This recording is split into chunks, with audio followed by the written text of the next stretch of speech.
1,50,000 பே பண்ணுனா மொத்த எக்ஸ்பீரியன்ஸையும் டேட்டா அனலிஸ்டா மாத்துறாங்க. காசு இருக்கவன் இது மாதிரி ஸ்கேம்லாம் பண்ணுவான். பட் உங்களை மாதிரி காசு இல்லாதவன் கோர்ஸ் கம்ப்ளீஷன் சர்டிபிகேட்டை HR கிட்ட காமிச்சா டேட்டா அனலிஸ்ட் ஜாப் கொடுத்துருவாங்கன்னு இன்னைக்கு நிறைய பேர் நம்பிட்டு இருக்கீங்க. பட் அப்படி கிடையாது. சரி, அப்போ how to become a data analyst in 2026 பாத்துருவோமா? This is our win lead analyst. Now it's your turn. First data analyst ஆகணும்னா நமக்கு என்னென்ன டூல்ஸ்லாம் தெரிஞ்சிருக்கணும். இன்னைக்கு நம்மள நிறைய பேர் கோர்ஸ் மாதிரி விஷயத்துல வந்து நிறைய இன்வெஸ்ட் பண்றாங்க. இன்வெஸ்ட் பண்ணலாம், தப்பு இல்ல.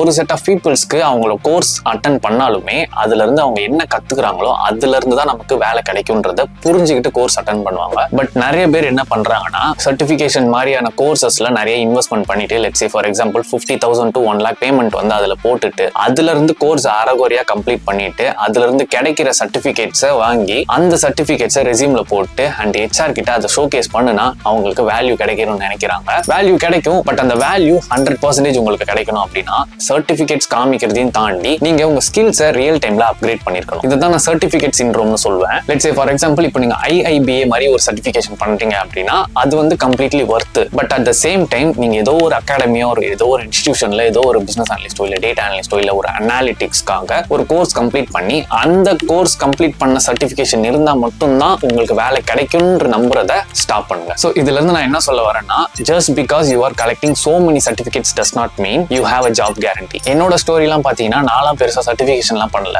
நான் மேக்ஸிமம் ஒரு ஸ்பெண்ட் பண்ணது ஒரு 1,000 rupees தான் ஸ்பெண்ட் பண்ணிருப்பேன். But today I'm a business analyst. So பேசிக்காவே நான் வந்து ஒரு செல்ஃப் லேர்னிங் மைண்ட் செட் இருக்க பையன்றதுனால ஒரு 1 hour டைம் கிடைச்சா கூட அந்த டைமை ரொம்ப பெருசா வேஸ்ட் பண்ணாம ஏதாச்சும் ஒன்று பெருசா கத்துக்கலாமா இல்ல அப்படின்ற மாதிரி தான் நான் ஏதாவது ஒன்று யோசிச்சுட்டே இருப்பேன். ஸோ டெஸ்டிங் டீம்ல இருக்கும்போது SMT எப்படி ஒர்க் ஆகுதுன்னு தெரிஞ்சுக்கிறதுக்காக ட்ரை பண்ணேன். அப்படியே செகண்ட் கம்பெனில GBS யூனிட்ல CMP மிஷன் ப்ரோக்ராம் பண்றதையும் தாண்டி எக்ஸல், பவர் BI இதெல்லாம் எப்படி ஒர்க் ஆகுதுன்னு தெரிஞ்சுக்கிட்டேன். ஸோ இந்த செல்ஃப் லேர்னிங் ப்ராசஸ் வந்து நேச்சுரலாவே என்கிட்ட இருக்கிறதுனால அது எனக்கு செட் ஆச்சு. It might work for you as well. Work ஆகாமலையும் போகலாம். நான் நிறைய பேர் சொல்லி கேள்விப்பட்டிருக்கேன், PG நீங்க பண்றீங்க அப்படின்னா அது வந்து டைம் வேஸ்ட் அப்படின்ற மாதிரி தான் சொல்லி கேள்விப்பட்டிருக்கேன். அண்ட் அதை தான் நானும் நினைச்சிட்டு இருந்தேன். பட் அனாலிட்டிக்ஸ்னு நீங்க வந்துட்டீங்கன்னா that's completely different. MBA in business analytics கோர்ஸை நீங்க ஒரு Tier 1 காலேஜ்ல கம்ப்ளீட் பண்றீங்க அப்படின்னா ரியலாவே அது வர்த்தா தான் இருக்கும். அண்ட் பர்சனலா நான் கன்சல்ட் பண்ண ஒரு சில கேண்டிடேட்ஸ்லாம் நிறைய பேர் MBA இன் பிசினஸ் அனாலிட்டிக்ஸ் கோர்ஸ் பண்ணியிருந்தாங்க. என்கிட்ட பேசும்போது நான் நினைப்பேன், ஓகே இவங்க என்னதான் ட்ரை பண்ணாலும் அவங்களுக்கு கிடைக்காது. பிகாஸ் அவங்க PG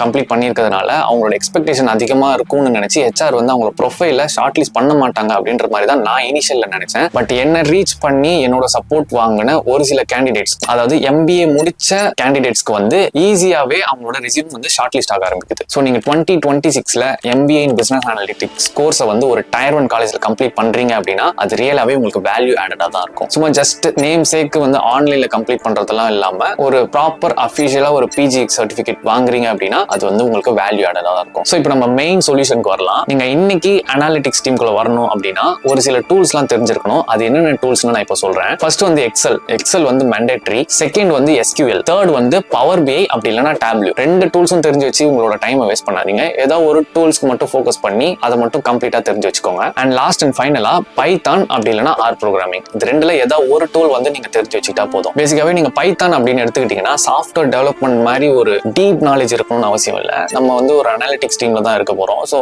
அந்த அனாலிட்டிக்ஸ்க்கு தேவையான ஒரு சில லைப்ரரிஸ் பத்தி தெரிஞ்சுக்கோங்க. அண்ட் மிஷின் லேர்னிங்லாம் எப்படி ஒர்க் ஆகுதுன்றதை தெரிஞ்சுக்கோங்க. ஸோ உங்களோட இனிஷியல் ஸ்டேஜ்ல அந்த அளவுக்கு தெரிஞ்சு வச்சுக்கிட்டீங்கனாலே போதும். ஸோ இன்கேஸ் நீங்க ஸ்ட்ரகிள் ஆனாலுமே நம்ம கிட்ட ChatGPT மாதிரியான ஒரு அட்வான்ஸ் AI டூல்ஸ்லாம் வந்துருச்சு. ஸோ நீங்க அதோட ஹெல்ப் வச்சு நீங்க வந்து ஃபர்தரா ப்ரொசீட் பண்ணிக்கலாம். என்னென்ன டூல்ஸ் இருக்குதுன்னு தெரிஞ்சுக்கிட்டாச்சு. இது எப்படி ஒரு 3 to 6 monthsல ப்ராப்பரா எக்ஸிக்யூட் பண்றது. ஒரு ஸ்கில் செட் வந்து நீங்க அப்கிரேட் பண்றீங்க அப்படின்னா அதை பத்தி நிறைய தெரிஞ்சுக்கிறதையும் தாண்டி நீங்க வந்து அதை எங்கேயுமே இம்ப்ளிமெண்ட் பண்ணாம இருக்கீங்க அப்படின்னா அது வந்து கம்ப்ளீட்லி வேஸ்ட் ஆஃப் டைம் தான். இது உங்களுக்கு இன்னும் சிம்பிளா புரியுற மாதிரி சொல்லணும்னா இந்த கோட்ஸ் நீங்க நிறைய இடத்துல கேள்விப்பட்டிருப்பீங்கன்னு நினைக்கிறேன். Goal without implementation is just a dream. So எல்லாருமே ஒரு சில விஷயத்துக்காக ஒரு சில டூல்ஸ் கத்துக்கிறாங்க அப்படின்றதுனால நானும் கத்துக்கிறேன்னு அந்த டூல்ஸ் பத்தின ஸ்கில்ஸை எந்த ஒரு ப்ராஜெக்ட்லயும் ரியல் டைமாவோ இல்ல ஒரு பிராக்டிஸ் பர்பஸ்க்காகவோ இம்ப்ளிமெண்ட் பண்ணாம இருக்கீங்கன்னா அது வந்து ஒரு பெரிய டிராபேக். ஸோ இது எதனால நடக்குதுன்னு பாக்குறீங்கன்னா ப்ரோகாஸ்டினேஷன். இதுல பண்ணலாம், அதுல பண்ணலாம், நாளைக்கு பண்ணலாம், நாளை கழிச்சு பண்ணலாம்னு பார்த்தா கடைசியில நமக்கு ஒரு 5 வருஷம் எக்ஸ்பீரியன்ஸே கம்ப்ளீட் ஆகிருக்கும். அதுக்கப்புறமா போய் இன்டர்வியூ டேரக்டா அட்டன் பண்ணும்போது அவங்க கேட்கிற கொஸ்டின்ஸ்க்கு நம்ம ஸ்ட்ரகிள் ஆகும். இதுதான் உங்களுக்கு நடந்திருக்கும். இதுதான் அட்டாமிக் ஹேபிட்ஸ் புக்ல ஜேம்ஸ் கிளியரா சொல்லியிருப்பாரு. 1% பெட்டர் எவ்ரி டே. சரி, நான் ஒரு எக்ஸாம்பிளுக்கு சொல்றேன். நீங்க ஒரு டூலை வந்து கத்துக்கிட்டு அதை வந்து எங்கேயுமே பிராக்டிஸ் பண்ணாம டைரக்டா அட்டன் பண்ணி நீங்க இன்டர்வியூ ஃபெயில் ஆகிறதுக்கு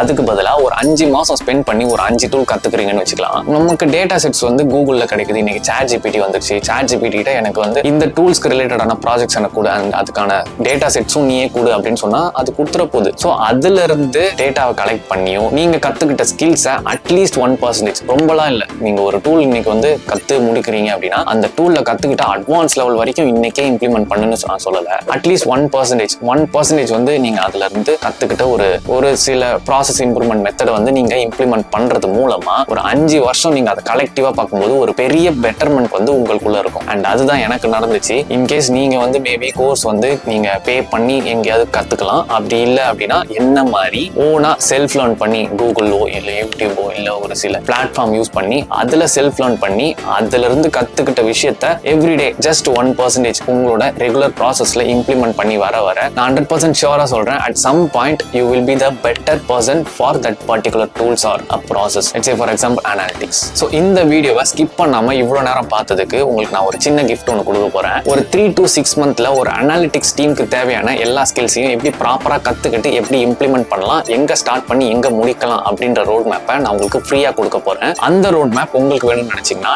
டிஸ்கிரிப்ஷன்ல இருக்க ஃபார்ம்ல உங்க இமெயில் சப்மிட் பண்ணுங்க. அந்த ரோட் மேப்பை நான் ஃப்ரீயாவே உங்களுக்கு இமெயில் பண்றேன். எனக்கு வந்து ஒரு லேப்டாப், ஒரு இன்டர்நெட், அதுக்கப்புறமா ஒரு 3 வேளை சாப்பாடு இருந்துச்சுன்னா நான் எங்க வேணாலும் உட்காந்துப்பேன். ஈவன் என்ன ஒரு ஃப்ளோர்ல கார்னர்ல போய் உட்கார சொன்னாலும் நான் கண்ணை மூட்டு போய் உட்காந்துப்பேன். I will be the happiest person in the world. And அந்த மாதிரி ஒரு மைண்ட் செட் இருக்கிறதுனால தான் எனக்கு இந்த மாதிரி ஒரு லைஃப் வந்து கிடைச்சிருக்கு. ஸோ பிகாஸ் நான் என்ன பிலீவ் பண்றேன் அப்படின்னா, ஒரு லேப்டாப் அண்ட் இன்டர்நெட் ஆக்சஸ் இருக்கு அப்படின்ற பட்சத்துல உங்களால மணி மேக் பண்ண முடியலன்னு நீங்க சொல்றீங்க அப்படின்னா உங்களை விட ஒரு முட்டாள்தனமான ஆளு இந்த வேர்ல்டுல யாருமே கிடையாது. ஸோ இது 2 இருந்தாலே மோஸ்ட் ப்ராபப்லி டேட்டா அனலிஸ்ட் ஆகிடலாம். என்னோட வீடியோஸ்ல வர கமெண்ட்ஸ்லயும் சரி, என்னோட இமெயில்ஸ்லயும் சரி, அனாலிட்டிக்ஸ் ட்ரைனிங் ப்ரோக்ராம் ஸ்டார்ட் பண்ணுங்கன்னு நிறைய பேர் கேட்குறீங்க.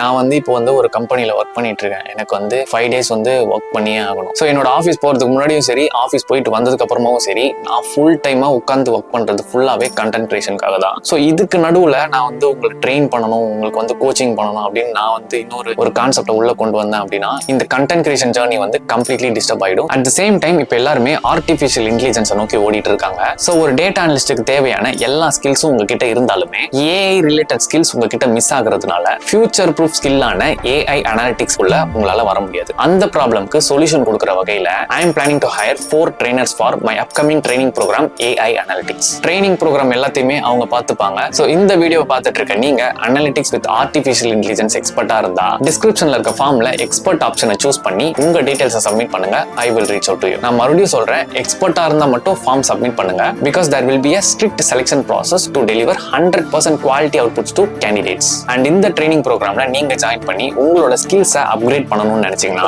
லேர்னர் ஆப்ஷனை சூஸ் பண்ணி உங்க டீடைல்ஸை சப்மிட் பண்ணுங்க. ஃபர்ஸ்ட் ட்ரைனிங் பேட்ச்ல உங்களை இன்க்ளூட் பண்றேன். பேட்ச் 1ல வெறும் 10 ஸ்லாட் தான் இருக்கு. So submit your details as soon as possible. என்னென்ன டூல்ஸ் தெரிஞ்சுக்கிட்டா டேட்டா அனலிஸ்ட் ஆகலாம் தெரிஞ்சுக்கிட்டாச்சு. அண்ட் அது ரிலேட்டடான ஸ்கில்ஸையும் அப்கிரேட் பண்ணியாச்சு. இதெல்லாம் பண்ணியும் இந்த ஒரு சில மிஸ்டேக்ஸ்னால உங்களால டேட்டா அனலிஸ்ட் ஆக முடியாம போலாம். Because companies don't trust what you know, they trust only what you can prove. So ஒரு கோர்ஸ் ஜாயின் பண்ணி ஸ்கில்ஸ் அப்கிரேட் பண்ண இமீடியட் நெக்ஸ்டா தயவு செஞ்சு ஒரு போர்ட்ஃபோலியோ ஒன்று பில்ட் பண்ணுங்க. இன்னைக்கு நீங்க உங்களுக்கு அனாலிட்டிக்ஸ் ரிலேட்டடா எக்ஸ்பீரியன்ஸ் இல்லைன்னு நீங்க சொன்னாலுமே இந்த மாதிரி போர்ட்ஃபோலியோ நீங்க பில்ட் பண்றது மூலமா that will help you to become a data analyst as soon as possible. So அந்த போர்ட்ஃபோலியோ எப்படி பில்ட் பண்ணலாம்னு பாத்தீங்கன்னா, நீங்க ட்ரை பண்ணி பார்க்குற ப்ராஜெக்டோட அவுட்கம் எய்தர் நீங்க லிங்க்டின்ல போஸ்டாவோ இல்ல ஒரு நாலேஜ் ஷேரிங்காவோ பண்ணலாம். அப்படி இல்லைன்னா கிட்டப் கேள்விப்பட்டிருப்பீங்கன்னு நினைக்கிறேன். அதுல உங்களோட ப்ராஜெக்ட்ஸ் அப்லோட் பண்ணி நீங்க இன்டர்வியூஸ் அட்டெண்ட் பண்ணும்போது அந்த ஒரு போர்ட்ஃபோலியோஸை நீங்க உங்களோட ஹைரிங் மேனேஜர் கிட்டயோ இல்ல வந்து உங்க ஹெச்ஆர் கிட்ட காமிக்கும் போது நீங்க வந்து யூனிக்கா தெரிவிங்க. நீங்க எப்போ யூனிக்கா தெரியுறீங்களோ அப்போதான் அந்த வேலை உங்களுக்கு நிரந்தரமா கிடைக்கும். So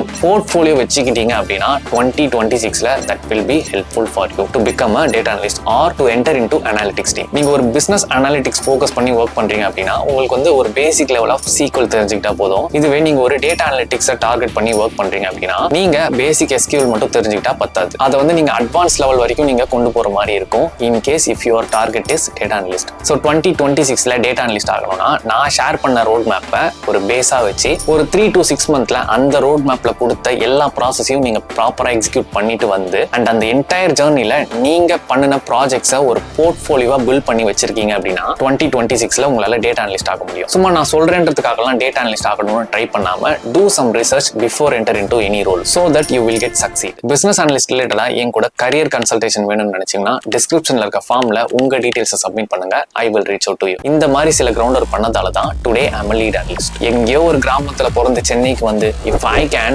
why not you?